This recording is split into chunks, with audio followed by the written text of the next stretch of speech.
Amongst the ashes of the Syrian civil war emerged one of the most barbaric, violent groups to have ever existed. A group so violent that even Al-Qaeda considered them their enemy. Rising from a small armed band to one of the Middle East's most feared fighting forces, the abuses committed by ISIS were some of the most savage since the death camps of World War II. Slavery, crucifixion, beheadings, and genocide are just some of their crimes. For almost 10 years, thousands of innocents lived under their harsh and bloody regime. The Islamic State of Iraq and the Levant, better known as ISIS, ISIL, or Daesh, would come to prominence in 2013, emerging as a central player in the Syrian civil war. They were on no one's side and fought against the government forces of Assad, the Kurdish YPG, the Free Syrian Army, Hezbollah, and anyone else who opposed their ideology. The group was formed in 1999, but as with many other small Al-Qaeda-affiliated militias, remained in relative obscurity. Many of their fighters and top commanders would be captured or killed during the war in Iraq by a combination of American forces and the Sons of Iraq militia. By 2008, the group had almost been wiped out, with even its own members declaring it to be in an extraordinary crisis. In 2010, Abu Bakr al-Baghdadi became the group's new leader. His leadership would revitalize the group, allowing it to become one of the world's most feared terrorist organizations. As the civil war in Syria began, thousands of ISIS fighters would be sent across the border from Iraq, with the end goal of establishing a strict Islamic caliphate governed by Sharia law, with al-Baghdadi as its head. At its peak in 2014, ISIS controlled over 100,000 square km of land. The group ruled over 30% of Syria and 40% of Iraq, with small pockets of territory elsewhere in the Middle East and Africa. Upon entry into the Syrian civil war, their manpower grew quickly. They achieved this by conquering other Islamic forces and assimilating them into their ranks. In one estimation, ISIS had 880,000 soldiers by August 2014. They managed to win victory after victory against their enemies, often due to their violent reputation. Many of their opponents, whether Iraqi militias, Syrian government forces, or anti-Assad rebels, would rather flee than fight, as they were well aware that if defeated, their deaths would be slow and painful. Many uniformed soldiers, when facing an oncoming ISIS attack, would strip down to civilian clothes and flee. After sweeping through Syria and Iraq, the Islamic Caliphate of ISIS was proclaimed. They controlled an area roughly the size of Iceland or Tennessee, with its capital city being Raqqa in Syria. The Caliphate would fall in 2017, when Raqqa and Mosul fell to pro-democratic Iraqi and Syrian forces. But this would not be the end of ISIS and its hold on the area. Ideology. The Islamic State followed an extreme form of Sunni Islam called Wahhabism. Wahhabism called for the cleansing of Islam and the purging of groups who supposedly defile the religion with false teachings and incorrect morals. It was an apocalyptic sect, expecting the end times to arrive after ISIS had defeated the enemies of Islam and re-established the early Islamic Rashidun Caliphate, which was formed immediately after the death of the Islamic prophet Muhammad.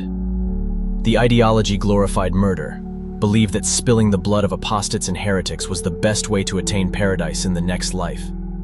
Anyone who did not ascribe to this strict ideology was seen as an enemy, as vermin that required extermination. It persecuted non-Muslims heavily, but had a particular eye for Shia Muslims, who were viewed as perverting and desecrating the true Islamic religion. The law of the Caliphate was Sharia law.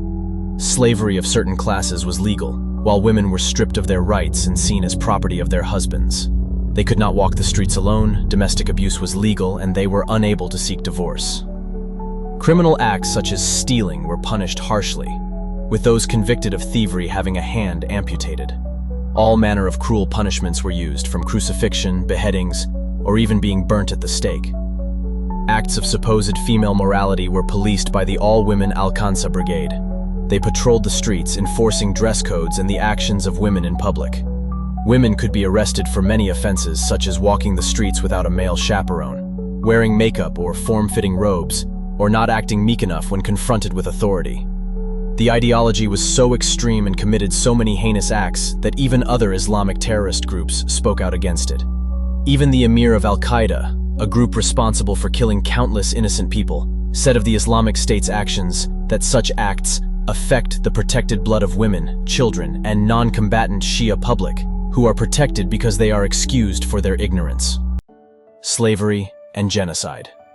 Both Syria and Iraq are home to many ethnic and religious minorities.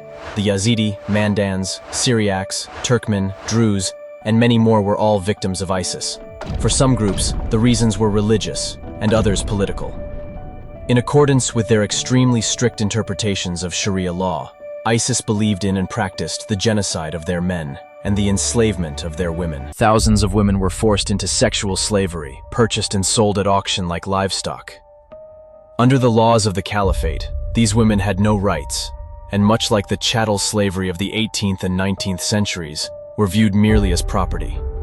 The trade in slaves was viewed as an important source of income for the so-called Islamic Caliphate and was regulated by the governing authorities. In 2014, a document regulating the prices of these slaves was released and verified as being a genuine Islamic State document. It outlined the prices for Yazidi and Christian women of differing ages. Those aged between 40 and 50 were the least expensive, at $43, while the most costly were girls under 9 years of age, who were sold for $172. The Yazidi people of Syria were one principal target of ISIS, who wished to eradicate their men and enslave their women.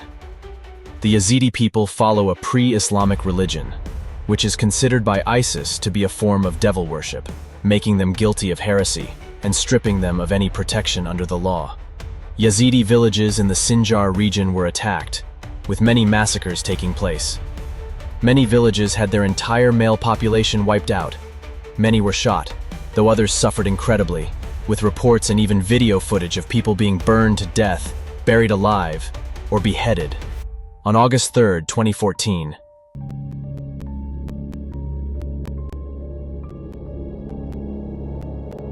ISIS launched a large-scale attack on the Sinjar province, where many Yazidis lived. In each town or village, tens or hundreds were brutally murdered, with much of the bloodshed being filmed and used for propaganda. Many of these areas were inhabited by both Yazidis and Sunni Muslims. Despite having lived together in relative peace, many of the Sunnis collaborated with the invading ISIS forces, letting them know where to find the Yazidi families, or tricking the Yazidi people into remaining in the area. Over 200,000 people fled, with 50,000 taking refuge among the Sinjar mountains. Those who remained were forced to convert to Sunni Islam or face death. The Yazidis were not people of the book, and so, unlike some Christians, they were not given the option of paying the jizya, a tax paid by some groups to continue living unharmed within the caliphate. The Yazidis atop Mount Sinjar were cut off from the outside world. They had no access to food, water, or medicine, and day by day the ISIS militants were advancing closer. As artillery bombarded the mountains, Kurdish forces, aided by British and American airstrikes as well as food and medicine airdropped onto the mountain, would eventually break the siege, but not until after thousands had been killed, tortured, and enslaved. The Turkmen of Iraq. The Turkmen of Iraq were also seen as enemies of the caliphate. Despite being majority Sunni Muslim, they were viewed as a potential fifth column and as natural enemies of the caliphate due to their ethnic ties with Turkey, an enemy of the Islamic State. The first actions against the Turkmen would come in June of 2014, after the capture of the city of Tal Afar, a city comprised almost entirely of Turkmen. 300 were massacred, while 1,300 were abducted, with the Iraqi Turkmen Front, a political movement supporting the rights of Turkmen in Iraq, reporting that only 42 ever returned. By September, over 350,000 had been forced to flee as they suffered violence and starvation. In February of the following year, this figure almost doubled to 600,000. Around 600 Turkmen women were also sold into sexual slavery, often being transported from Iraq to female slave prisons in Syria. These women were either forcefully married to ISIS fighters or used as slaves by multiple militants. Many Turkmen left their ancestral homes during the conflict, and most are yet to return. Many of these minority groups formed local militias to protect their homes and families. They were vastly outnumbered, had little access to heavy weapons, and had little funding with which to purchase ammunition and rifles. Groups such as Sinjar resistance units, Nineveh Plains forces, and Turkmen brigades fought valiantly, but were ineffective on their own. Most of their successes came when working alongside the Kurdish Peshmerga. If ISIS had not eventually been defeated, these minorities would have been exterminated or enslaved. Funding the caliphate. Though unrecognized by all foreign governments, the Islamic State was functionally a small country. It had to organize the production of electricity, the distribution of water, construction works, arms manufacturing, healthcare, and pay its soldiers and government workers. To meet these needs, it required a stable source of income. Much of its funding came from the sale of crude oil and illicit drugs, as well as donations from its foreign supporters and money made through taxation. Much like any country, the Islamic State levied taxes on its subjects. Those employed in non-combat roles were forced to pay zakat, a tax based on assets owned. Merchants and traders paid ushur, a tariff on the import and export of goods. Fighters were also taxed on their ghanima, their spoils of war.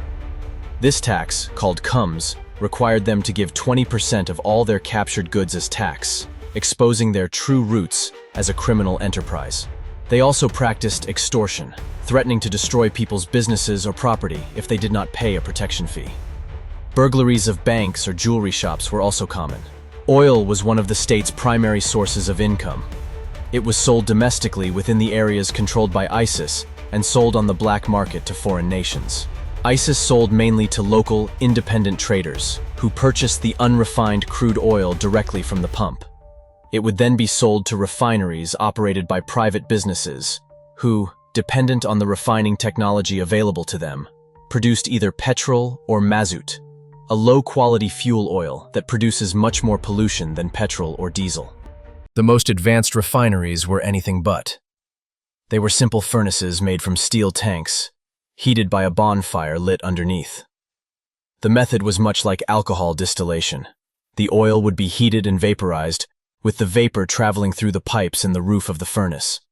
It would then cool down in the pipe and drip out the end into a large trench lined with plastic. The dirty, cancerous debris left over would solidify at the bottom of the tanks, needing constant removal. This job usually fell to young teenage boys, whose small frames could fit inside the tanks. Every part of this process was potentially deadly. The vessels were always at risk of exploding. But just as dangerous are the pollution and chemicals given off by the refining process. Anything within the area would be coated with oily soot. All too common oil spills destroyed the environment, and workers spent the entire day inhaling deadly fumes. One refinery worker said of the job, "We're committing a slow suicide to provide for our children for a few years, until God shows us a way out." These industrial oil fields were a constant target of British, American, and Syrian government airstrikes. Much of the oil money came from international dealings with buyers in Turkey, Iran, Jordan, and Iraq. This trade was illegal, and when oil was sold for refinement, its origin had to be disguised. Oil was sold well below the standard price, making it a lucrative business for those willing to buy it. This oil was transported over the border in various ways. One way was to sell it to legitimate oil traders, who would mix it with legal oil from elsewhere, hiding its origin. Sometimes, it was driven across the border to Turkey, where it would either be refined or loaded onto an oil tanker, hidden amongst legitimate oil. One oil smuggler, a former intelligence officer under Saddam Hussein, said that 28 tons of ISIS oil could be purchased for $4,200, which would then be transported to Jordan and sold for $115,000. The United States also accused the Syrian Assad regime of purchasing oil from ISIS, despite the two being mortal enemies. At the peak of the Islamic State's power, it is believed that the production and sale of oil brought in $1 million per day, though some estimate that figure to be as high as $3 million a day. As the beating heart of ISIS, oil refineries were under constant attack from airstrikes. By the end of 2015, the capacity for oil production had reduced dramatically, with income falling from $1 million or more a day to around $660,000. As the former territories of the Islamic State were liberated, funds dried up. ISIS lost thousands of oil wells, lost control of profitable fertilizer and cement plants, and also lost thousands of former taxpayers. In desperation, the group turned to the illicit trade in drugs. Drugs and trafficking. Phenethylene, commonly known as Captagon, was a popular drug in the Gulf states and elsewhere in the Arab world. This stimulant drug was also used by many jihadist fighters, as it allowed them to fight for longer, go without food, and numb any fear or nervousness.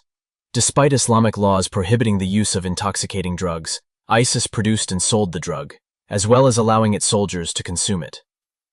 ISIS-affiliated groups elsewhere in North Africa and the Middle East, who paid taxation to the caliphate, also worked trafficking cannabis and hashish, or providing armed security to narcotics gangs. ISIS was on par with the most powerful cartels when it came to drug production and trafficking. In 2020, Italian authorities captured 14 tons of Captagon produced in Syria, 84 million tablets in total, worth $1 billion, the world's largest ever seizure of amphetamines. In 2018, fighters of the Free Syrian Army discovered another cache of drugs worth $1.4 million. Some organizations believe the illegal trade in antiques and artifacts to be their second largest source of income. At one point, ISIS controlled 30% of Iraq's significant historic sites, as well as many in Syria. Many artifacts were destroyed as they were either pre-Islamic or considered un-Islamic and an offense to God. Those that were not destroyed were often sold on the illegal antiques market. Khalid al-Assad, a Syrian archaeologist, was tortured and murdered for trying to protect these artifacts from ISIS. As their forces closed in on the city of Tadmor, he evacuated the most prized artifacts in an attempt to keep them from being sold or destroyed.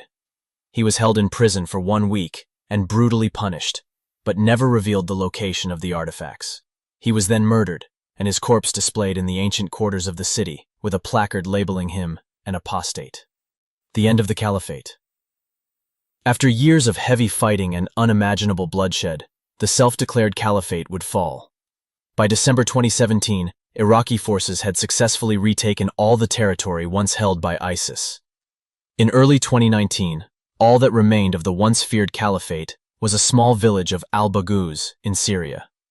The Syrian Democratic Forces launched their attack on the 9th of February, liberating the last tiny vestiges of the Islamic State. While the caliphate is no more, ISIS still exists. Many ISIS-affiliated groups are still active, and many other terrorist groups have pledged allegiance to them. Groups in Africa control territories in Mali, Nigeria, and Somalia, while other groups hold no territories but still carry out violent attacks on innocent civilians. There are also many individuals radicalized online, who, despite never having had contact with ISIS, dedicate their attacks to them. Perhaps the most powerful terrorist group the world has ever seen. Its reach spanned the entire globe, with attacks being carried out in 29 countries spanning from Britain to Syria, India, Australia, the Philippines, Russia, and elsewhere. The Moscow theater attack of the 22nd of March 2024, where 4 ISIS gunmen killed 144 and injured 551 more, shows they still have the strength necessary to carry out their bloodthirsty agenda.